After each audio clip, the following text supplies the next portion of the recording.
And we're going to start right here in the Middle East once again today, beginning in Iraq, well, actually in Syria. A new front in the war against the Islamic State was launched yesterday, with thousands of U.S.-backed fighters battling to retake jihadist-controlled territory along the Syrian-Turkish border. The offensive aims to choke off the group's access to Syria, closing off a key artery of equipment and recruits. It is heavily supported by U.S. airstrikes and artillery fire from within Turkey. U.S. Special Forces are reportedly also on the ground, though not directly involved in the fighting. Among the forces involved in the fighting are members of the Kurdish YPG militia, something that has strained American ties with Turkey, which has been clashing with the PKK-affiliated group for months in the south of the country and fiercely opposes any Kurdish advances near the border. Once again, a sign of the conflicting agendas of the coalition of the unwilling, as some may call it, and with the different countries fighting ISIS. Above all, the operation comes ahead of a planned assault on the city of Raqqa, the Islamic State's claimed capital in Syria, coinciding with an ongoing military effort to retake the city of Fallujah, an ISIS stronghold in Iraq. Before we break it down, let's take a look at the following report by I24 News defense correspondent Aaron Heim, and then discuss. The Kurdish Arab Alliance is stretching the resources of the Islamic State group. The alliance, backed by coalition airstrikes and U.S. Special Operations Forces on the ground, have engaged the jihadist group on several fronts in northern Syria, continuing to advance toward a strategic pocket of Manbij along the Turkish border, as well as their capital of Raqqa. Recapturing several villages, the SDF is said to be a mere 10 kilometers from Manbij. But worries mount for the civilians who said they have been bombed by the Turkish army and then prevented from leaving their villages by the Islamic State. We have fled from the village of Tal Jibrin. The village has been under heavy bombardment by the Turkish army, and Islamic State are not allowing people to leave the village. There are more than 500 families there that are under siege and that are not allowed to leave at all. There are IS blockades everywhere and no one is allowed to leave at all. We hope people will help those stuck in Tal Jibrin to get out. I do think they are using human shields.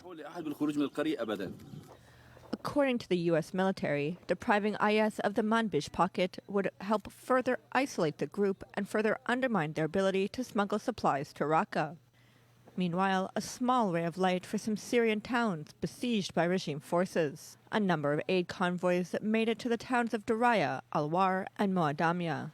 But while the aid trucks for Moadamia carried hundreds of food baskets, for the town of Daraya, which since 2012 has had no access to food, water, or electricity, the convoy was a disappointment, as the trucks arrived half empty, consisting mainly of mosquito netting and medical supplies. No food. Now, to help us break things down, I'm joined in studio by Dr. Brandon Friedman, Research Fellow at the Moshe Dayan Center at Tel Aviv University. Good morning to you. Good morning. Also with us, Professor Dror Ze'evi from the Department of Mideast Studies at the Hebrew University, member of the Forum for Regional Thinking. Good morning to you. Good morning. Before anything else, though, let's go straight to Syria. We're joined from Kobani by freelance journalist Vladimir van Wilgenburg, located in Kobani, actually on the Syrian-Turkish border. Vladimir, I want to thank you for joining us this morning. First of all, with all that fighting going on that strip, trying to secure it, well, with the coalition trying to secure it, are any more refugees streaming into Kobani at this point in time? No, because the problem is ISIS doesn't allow people to leave their areas. So until now, there have not been a lot of people leaving. And only in the Northern Raqqa campaign, which is also ongoing, there's only like 100 to 250 people that managed to flee the area. Several reports coming in when it comes to the airdrops that are going on those sieged area, but at the forefront of this fighting are, of course, the Kurdish people of the Kurdish Peshmerga. Are they sending more people in to try and get towards Raqqa? Have there been more recruits when it comes to the fighting? If you can break that down for us. Well, in Syria, there's no Peshmerga fighting. It's the Syrian Democratic Forces led by the YPG. But they're leading two campaigns, one towards northern Raqqa, and now also they're leading a campaign towards Manbij. And if they capture Manbij, this will make it more difficult for ISIS to smuggle in foreign fighters. So the main target is to stop foreign fighter flows and also to stop supply lines from the Turkish border towards Raqqa. And when it comes to this offensive on Raqqa, because clearly that is the golden goal, so to speak, is that something that is, well, from reports on the ground, something that seems to be imminent, which is what Western media tries to purport, or is Raqqa basically something that can, in your mind, because you're on the ground, can stand firm right now? How long do you perceive this offensive to be going on? Well, the Kurds here have never talked about Raqqa city. They have talked about the offensive on clearing out the countryside of Raqqa. So we cannot talk about the offensive on the city of Raqqa.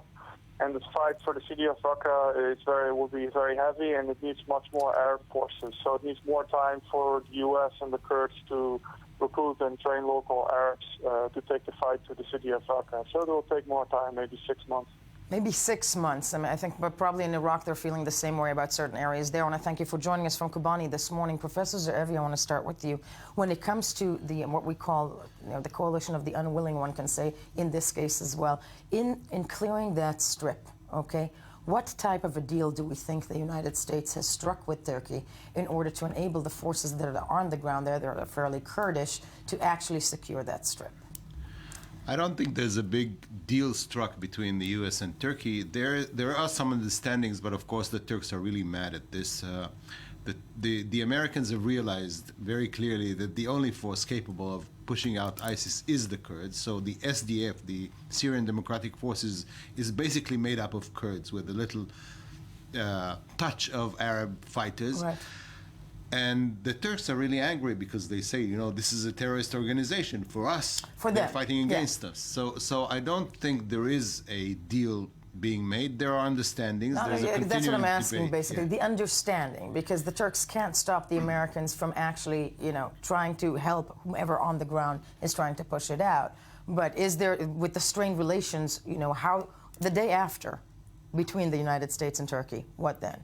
I think the problems will keep on bugging the relationship between the U.S. and Turkey. Turkey now needs the U.S. clearly, and the U.S. needs Turkey, so they're cooperating. They're trying to do this without getting into too much tension. But I think as things go along, and as the Kurds' independence in Syria is getting stronger, and their threat to the Turks gets bigger, the U.S. will probably get into more tension with Turkey. It's very hard to wonder out loud because it doesn't seem like Syria is going to end anytime soon. But the Kurds' independence in Syria, is that a viable option in the future? I think so. More so than in Iraq. Well, the two areas are practically independent, and they're getting more and more independent. But not internationally recognized. Whether the international community will recognize them or not, that's a question for the future. And I think at some point they'll have to, but it'll take a long time before they do that. And that just makes us all think always about the day after, which the international arena usually never thinks about. Dr. Brandon Friedman, I want to ask you, when it comes to reports that we're getting apropos over the course of the last week, maybe has been the biggest push against ISIS, both in Iraq and both in Syria, but coalition of unwilling, deals struck, or understandings, to quote Professor Ze'evi, when it comes to what is being promised or the day after. It's looking at, for example, let's take Iraq. The Iranians heavily involved there and will not leave even after. What does that spell for that region? Well, I think there are a few things going on, and I think we need to keep in mind that what we have is essentially several alliances of convenience, and particularly with respect to Fallujah, it looks like the Iranians or the Iranian-backed militias are holding the siege, and it's the Iraqi security forces who are going to take responsibility for doing the dirty work of going into Fallujah. With respect to what's happening in Manbij, I think it's really interesting because in essence, there's the U.S. is saying, look, the Kurds have promised them that they're not, that it's going to be an Arab operation and that the Arabs will eventually control the territory, but no one really believes that. So, in a sense, the U.S. is paving the way for, Kurdish territorial contiguity in northern Syria. The Kurds say they don't want independence, they want autonomy. But everyone even that is something that the Turkish are not going to allow. Of course. So everyone is saying what they think the other party wants to hear. And I think, no one's really giving a whole lot of serious thought to what happens the day after the Islamic State. And fair enough. Dealing with the Islamic State is going to take, at least if you listen to the timetables regarding Raqqa and Mosul, at least several years. We're not talking 6 months. I mean, we're talking 6 months to get to the outskirts of Raqqa. Just to get to the outskirts of one city. So, I think, we need to put this in a broader perspective, that this is a short-term, meaning 3 to 5 year project to deal with the Islamic State. And while everyone is focused on the challenge of the Islamic State, Al-Qaeda is being strengthened, which is natural because Assad is slaughtering people in Idlib. And so, you know, and the focus on the Islamic State takes the focus of the cameras away from what's happening in the rest of Syria.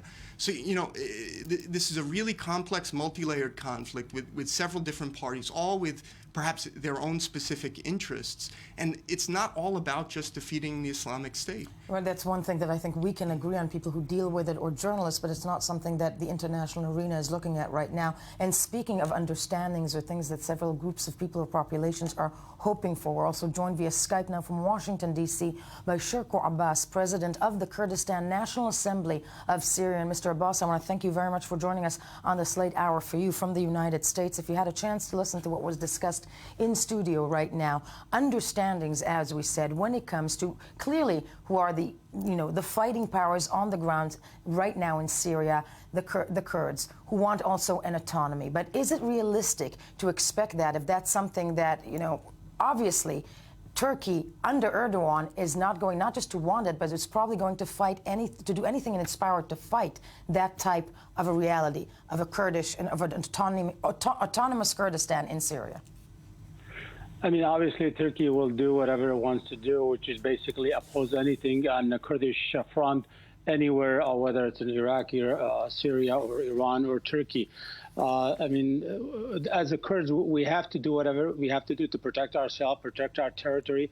And most of the north of Syria, it is a Kurdistan of Syria. It is a Kurdish area. There was Arab purging of that area in the past. So we have to do whatever we have to do. And I think they oppose the Iraqi Kurdistan in north of Iraq. And today they are a trading partner with Iraqi Kurdistan.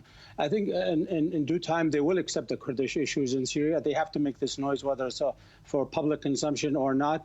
But I think international community should support the only people who are fighting on behalf of the humanity and in the Western international community are the Kurds today. And we're protecting the minorities in north of Syria, and they should support the Kurds. I mean, that's the only options available on the table. Anything else we have tried under Obama's administration in terms of training the Syrian opposition. Most of them are Islamic at best, or close to Al-Qaeda, most of the people. I mean, really, there's not much difference between most of the Free Syrian Army and these groups available that have been trained by Turkey and Gulf state in the U.S.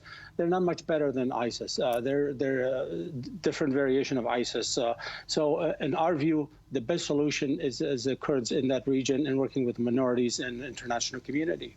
I mean, and right now that seems to be the understanding also of the international community as well. That said, I mean, I mean, there's talk of value of endorsing an independent Kurdistan, but the Kurds already have autonomy, you know, part of autonomy in Iraq and Syria, as Professor Ze'evi said here right now. Is it possible for this to form without, though, a major war between the Kurds and Turkey? I mean, I think that is the fear for the day after. Do you think that is even possible? Yeah, I think Turkey will not attempt to enter Syria without the blessing from the NATO. And again, there's a lot of issues that they have to sort out invading inside Syria. They have to respond and to the Russian and other folks. So in my view, anything they want to do in Syria, if it's not with the blessing of U.S., it'll be difficult. And U.S. is not ready to, and NATO is not ready to support Turkey. Turkey, for many years, wants to bring NATO and enter Syria via NATO and create safe haven for the Free Syrian Army that it support to ensure the Kurds do not get what they deserve, which is their own rights. No, definitely so. I want to thank you so much for joining us in this late hour for you from Washington, D.C. Also, Professor Ze'evi and, of course, Brendan Friedman. I want to thank you for joining me this morning, all the time we have as we move along right now.